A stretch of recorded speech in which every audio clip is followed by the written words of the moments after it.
wife and I almost divorced before her cancer diagnosis, but my son called me a cheater for getting remarried 3 years after his mother passed away, so I told our son about her affair. Hello, so my family situation is a bit complicated and I really hope that you guys don't judge me or my ex-wife too soon and keep an open mind. So, I, 42M, met my late wife Rita in college and we got together shortly after graduation. We were together for almost 2 decades and have a 15-year-old son together as well. But we lost her to ovarian cancer almost 3 years back, and it's complicated because she had been diagnosed almost 2 years before she passed away, and at the time, both of us had been considering getting a divorce. Things had just not been going well for a real long time and neither of us was happy with the other. We would pretend everything was fine for the sake of our son. We just didn't get along well anymore, and it had been that way for almost 4 to 5 years before we finally acknowledged it. One day, she sat me down and she told me that this was not working for her and she was just not happy with the way that she used to be anymore. A lot of things had changed since our initial years of marriage and I had a good sense of it as well, and even though I wanted to feel bad about it, I just felt relieved, so we came to an agreement that within a few days, we would break the news to our son and let him know that we were separating. But we were never able to do that because just 1 week after we had that discussion, she was diagnosed with ovarian cancer. It had gone undetected for way too long because the symptoms were just not noticeable enough, and unfortunately, it was much too late by the time she was diagnosed. Obviously, divorce was off the table as soon as we found out about the cancer because we couldn't deal with all of that at once. She had given me an out, though, by telling me that I was free to leave her if I did not wish to stay and take care of her while she was sick, because she had actually been cheating on me for almost 6 months before she had finally acknowledged that our marriage was not working and told me about her plans of getting a divorce. Even then, she had no intention of telling me about the affair until the divorce was over because she was afraid of how I would react. But after her diagnosis, she said that her conscience wouldn't allow her to let me stay with her in spite of my unhappiness and take care of her both financially and otherwise while she was lying through her teeth to me. I felt kind of sad about it because we had been together for so long, and even then, she had had an affair and wasn't even going to tell me about it, but it is very hard to hold against someone who is literally dying. So I put all of that aside because I had made a promise to her, in sickness and health, right? And that's why I chose to be there for her. I also didn't think that my son would like it if I chose to leave his mother, and I don't even think that he would understand what was going on since he was just 10 years old at the time. So we hushed up the affair and never spoke about our decision to get divorced again, and continued to put up a front for the sake of our son until she passed away 3 years ago. But we told our families about everything though, since we didn't want any drama later, exactly that kind of drama that's happening right now after she passed away. My parents were fine with it, but her family was kind of iffy about our arrangement. However, they couldn't exactly disagree with it. Rita had been very firm about what she wanted. I was there with her, until the very end, and I will never regret it. Even though she had cheated on me, even though we had not been happy together for a really long time, she was still a really important part of my life, and I'm glad that I was able to be there for her during her last days. And for the record, she ended the affair soon after the diagnosis, and never spoke to him again. Anyway, that was that, and since then, I have kept in touch with her family, and her parents and brother occasionally visit to see how my son and I are doing, but it's mostly just been me and him.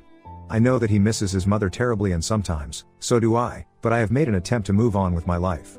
I had already kind of fallen out of love with Rita by the time she was diagnosed, and so had she, which is why we were almost heading for divorce. But after she passed away, it just felt wrong to date anybody. So I had made up my mind that I was not going to go out of my way to look for love, but well, it happens when it happens. About 6 months after she passed away, I met Lana, 40F. We met through work and there was an instant spark that I'm sure both of us felt. But I never acted on it because I was still a husband in mourning and I didn't want to do anything inappropriate. She was the one who took the initiative to ask me out, and when that happened, I just couldn't stop myself from saying yes. After almost 1 full year of Rita's passing, I finally had a date again and I was as happy as could be. I had already had this conversation with Rita before she passed away, and she had told me that she was completely fine with me dating other people after he was gone, and I had no reason to feel guilty. She herself had been cheating on me because she was unhappy in our marriage. At least I was doing the decent thing and looking for love outside of marriage after she was gone, so I knew that I wasn't doing anything wrong by then, and I felt more comfortable with the idea of going out with other people. I also explained my situation to her, and she was very understanding since we had to keep everything under wraps for a couple of months because I didn't want her family to lose their minds over our relationship. We went out for almost 6 months without telling anyone, and after that, I realized that I really liked her and I wanted to introduce her to my son because I could see her being a part of our family in the future. The first time I introduced her to my son, it didn't go quite as I had expected. He was very cold towards her. It was understandable since he probably did not expect me to bring home another woman. His mother passed away so quickly, but I knew when the time was right, and he was old enough, I would have to come clean to him about the truth. Because I really liked Lana, and I intended on being with her, I didn't give up and tried to get him to thaw a bit so he would end up liking her. He was always really cold, but civil whenever she was around. Since it wasn't like he was going out of his way to be nasty to her, we decided not to address the issue so soon because things were still delicate at that point. However, recently, Lana and I got engaged and I'm planning to get married in the next couple of weeks. It's all happening really fast, but I wanted her to move in with me and she said that she didn't feel comfortable doing that until she had a ring on her finger because she had had a lot of issues in her last relationship. We have only been together for almost 2 years now, but my parents know about her, as does my son, and I didn't see any reason why we couldn't get married. So I proposed to her just a few days after we had that talk, and she was a bit skeptical at first, but she said yes. Soon enough, I had managed to get her to agree to move in with me, but the day that I told my son about it, he started throwing a temper tantrum because he thought that it was just too soon. I tried to get him to understand where I was coming from without telling him the truth, but he just called me a cheater, and that's when I realized that I would have to come clean to him. So after he had calmed down a bit, I explained the entire situation with his mother, and how our marriage was falling apart and her affair, and the agreement that we had decided we would stick to. But now that she was gone and enough time had passed, I wanted a chance to live life on my terms again, but only if he was fine with it. I wasn't sure if he would understand because he was still really young, but even though he seemed kind of confused and lost, he told me that he would be fine if I wanted to build a life with Lana now. So I was really relieved that he had agreed to this, and a few days after we had the discussion, Lana moved in with us. After she moved in, there was no way that I could keep this relationship hidden from Rita's family anymore. My family had known about Lana right from the beginning, but I hadn't told my ex-in-laws because I didn't know how to bring it up with them, and honestly, I didn't even think it was necessary because this was my life now. Anyway, they came over a couple of days after Lana moved in to see how my son was doing, and when they saw Lana, they were very confused, so I had to explain to them how I had been with her for the past 2 years and we were now engaged, and they didn't say anything, but I could see that they were a bit annoyed with me. I don't know why they felt that way, since they had known all about my arrangement with Rita, and they had also known that she had had an affair earlier, so I was perfectly well within my rights to try and move on. Anyway, they didn't say anything after I told them about our engagement, they just congratulated me, but their tone gave away everything. After a while, my ex-brother-in-law Jonathan, 44M, asked me to come out and smoke with him, and I knew that this was just code for he wanted to discuss these things with me in person. But I still went out with him, and once we were outside, he congratulated me yet again and started asking me questions about how long we had been together, when I had met her, and all sorts of other questions to deduce whether there had been any overlap.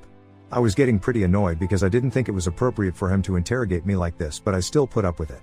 Eventually, he asked me how my son was taking it, so I told him that initially he was pissed at me and had even called me a cheater, but later on, after I had explained the situation to his mother to him, he seemed to understand where I was coming from and was giving Lana a chance because he wanted me to be happy, so that's something. When I said that, Jonathan did a double take, and was all like, "How could you tell your son about something like this when he is still so young and has just lost his mother?" He seemed very shocked that I had told my son the truth and started freaking out at me about how it was just not the right time. He was much too young and the passing of his mother was still too fresh in his head. That was his way of looking at things, but I thought it was the right time to let him know, so I did, and as his father, I don't think that I was answerable to anyone. But I did not want to argue with him. I told him that it would be better for us to go back in, and when we finally did, he whispered something to my in-laws and all of them quickly said goodbye to my son and left. Then, about an hour after that, my father-in-law called me up and told me that they were really disappointed that I had chosen to tell my son the truth without even consulting them first. I don't know why they even expected me to talk to them about this and discuss it with them before I did anything, because this was my son, my marriage, and my decision when I wanted to tell my son the truth. My son is 15, and if I think that's old enough for him to understand, I don't think they should have a problem with it, and we got into a really heated argument, after which I hung up on them because I wasn't interested in wasting my time and energy arguing with people who just wouldn't understand. They kept insisting that I was ruining my son's perception of his mother by letting him know these things and said that I needed to do some damage control, quickly. I didn't think it was necessary because it was not like my son suddenly hated his mother, he still remembered her fondly, but now, things were just a bit more complicated. And that's how life is. I don't think I did anything wrong by telling him the truth. But the more that I argued with them, the angrier they sounded, and by the end of the phone call, John was threatening to fight me for custody because he did not think I was a good enough father if I was treating my son like this. He believed that I was toying with my son's emotions and telling him things according to my convenience rather than his emotion and maturity. He said that I only told him the truth because I wanted to live with Lana and I couldn't deal with his rejection of my girlfriend, which is why I threw Rita under the bus without even thinking of how it would affect my son. He made me sound like the most selfish person ever, and since then, I have been rethinking everything because I don't know if what I did was the right thing or not. So Ida for telling my son that his mother, who passed away 3 years ago, had an affair while we were married? Edit. So some more about Lana and me, since you guys wanted to know a bit more about our relationship and her, in particular. I had mentioned in my original post that she wanted a ring on her finger before she agreed to move in with me, and that's not because she is a gold digger or something, like you guys were speculating. I think I had also mentioned that she had had a pretty bad experience in her last relationship, which is why she had said that. So, about that, the guy she had dated last kept leading her on, and she wasted almost 4 years of her life with him only to eventually find out that he had a whole other family and a wife in another state, which is why he couldn't get married to her. Her ex kept promising her that he would marry her eventually, but that never happened and their breakup was really hard on her, so she did not date anybody for the next 4 years until she met me. After an experience like that, I think it was pretty obvious that she would want some sort of sign of commitment from my end.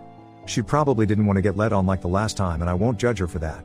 She accepted all my baggage and issues without question, so I will obviously do the same for her. A lot of people thought it was strange that my son had come to terms with what his mother had done so quickly, so just to clarify, I had informed him about my decision to have Lana move in with us in the morning, and by the time he agreed, it was almost 1:45. I explained everything about my situation to his mother in the morning, after his outburst, and then he had the entire day to think about it. I did not bother him at all that day, and he was just sitting in his room, silently, so I guess he must have done some introspection and come to the conclusion that he was fine with me trying to move on with my life. I did not pressure him in the slightest. I had even told him that I would not feel bad if he needed more time to think about things, and I was willing to put all my plans with Lana on hold for his sake. So there was really no pressure, trust me on that.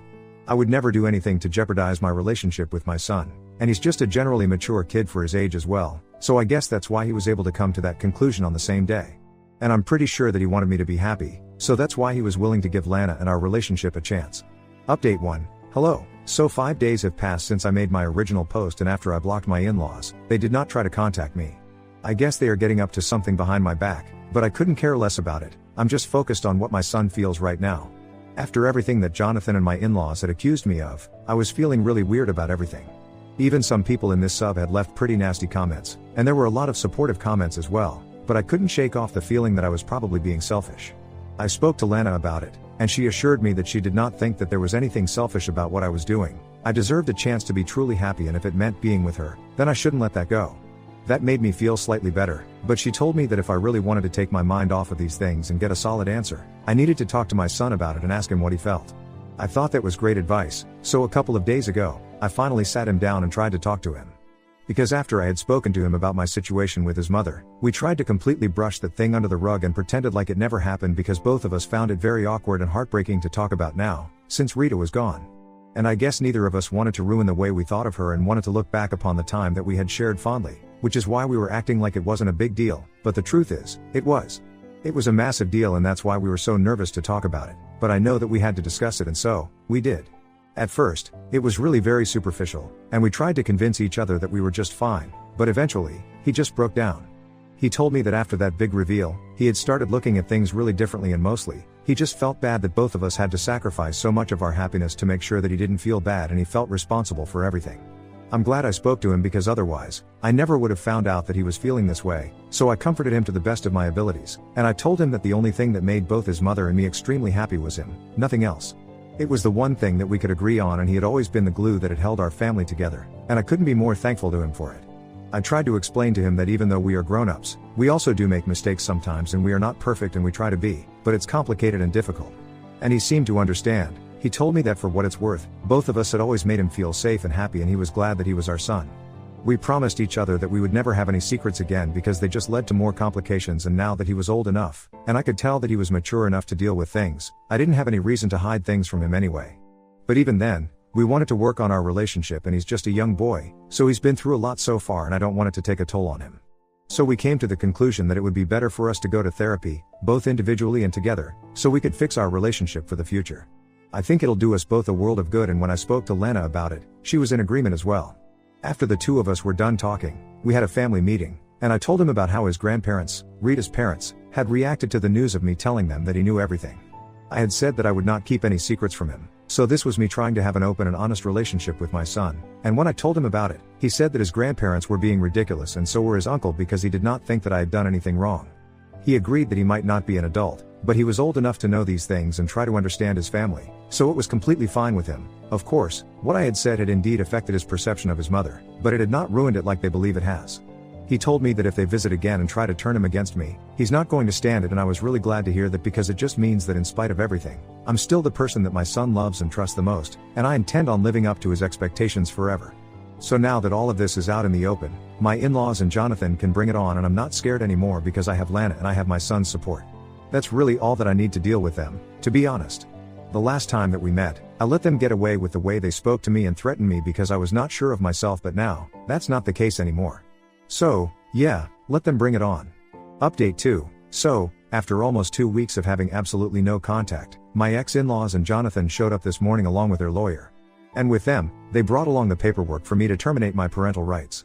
I opened the door, but I did not invite them inside to sit, so Jonathan told me that she had brought along the paperwork and now, they could finally take my son off my hands because I was clearly not interested in being a father anymore, and I was more inclined to frolicking with Lana. I thought it was a very weird thing to say, and I told him to get out almost instantly because I had no intention of dignifying this with an argument. But he refused to leave and started yelling for my son to come downstairs because he knew it was the weekend, so he had no school today. When he started shouting, I absolutely lost it and ended up shoving him really hard. I probably shouldn't have done that, but then, he shoved me right back and within seconds, we were crawling, and it was really nasty because two grown men doing stupid crap like this, it's just not acceptable, and later on, I felt really guilty and stupid that I had done something like this. Eventually, my ex-father-in-law and the lawyer were able to break us apart, and Lana had also heard the shouting, so she rushed inside and held me back after that. By then, even my son had heard the noises, so he had come downstairs and both of us were red in the face, and I kept telling my son to go back to his room and let me deal with this, but when Jonathan told him that he was free to leave now, my son simply stood there and declined as politely as he could. That seemed to shock Jonathan and his parents, and they tried to explain to him that my son really had no reason to continue living with me if he didn't want to, and my son clarified that he knew that. He wanted to continue living with me because I was his father and he didn't think that I had done anything wrong. Then, he told his uncle that he really respected the fact that he was looking out for him and really admired how strongly they felt about the situation, but he was fine and he did not need anybody to rescue him. My ex-in-laws tried to argue with him and said he didn't know what he was talking about, and he was too young to realize what was good for him. But then, my son said that he really didn't care because ultimately, I still his father, and he trusted my judgment. That was all that I needed to hear, and I calmed down considerably after that. Once he said that, I told Jonathan that the kid had made his decision, so now, he could leave. But Jonathan just stood in the doorway with the lawyer and kept insisting that my son did not know what was right for him, until my son got frustrated and told him that he just wanted to be left alone because all they were doing was annoying him, and they did not know him as well as they believed they did, and in fact, they didn't even know their daughter as well as they thought they did, let alone him. So now, he just wanted them to leave us all to live in peace, and then, it was his turn to be yelled at, but that was not going to happen on my watch. As soon as Jonathan started shouting at my son, calling him stupid and ungrateful, and whatnot, I shoved him hard yet again, and this time, he lost his balance and took a few steps back. So I took the opportunity to slam the door shut and told him he needed to leave or he would be dealing with the cops. He then cursed me out but eventually left, and that was that. After that, I gave my son a huge bear hug and he hugged me right back before he went back to his room. I just hope that Jonathan and my ex-in-laws have learned their lesson now, and they know that they cannot brainwash my son to go against me. Update 3. Hello. Quite some time has passed, and as of now, Lana and I are married. We got married a couple of years ago, in a private and small ceremony in our very own backyard. There were very few people, it was mostly just family and a few of our close friends. My son was my best man, and it just goes to show how much progress we have made as a father and son, because just a while ago, he and I were fighting because she had to move in with us. Now, he was my best man for my wedding to the same woman. We have been in therapy individually and together for the past couple of weeks and have made a lot of progress, so I would like to thank those therapy sessions as well. We have not heard a peep out of Jonathan or his parents ever since that last showdown that we had at my house, and my son put them in their place. My son and I have them blocked everywhere, so they can't even reach out to us if they want to, and if they do try to talk to us, I'm just gonna file for a restraining order against them because I think we have made it sufficiently clear that we don't want them around anymore. If they can apologize and try to make amends for the way that they behaved with me, then I might even consider it, but for now, it's a no-go for me. But anyway, my family is finally happy, and that's more than I could have asked for.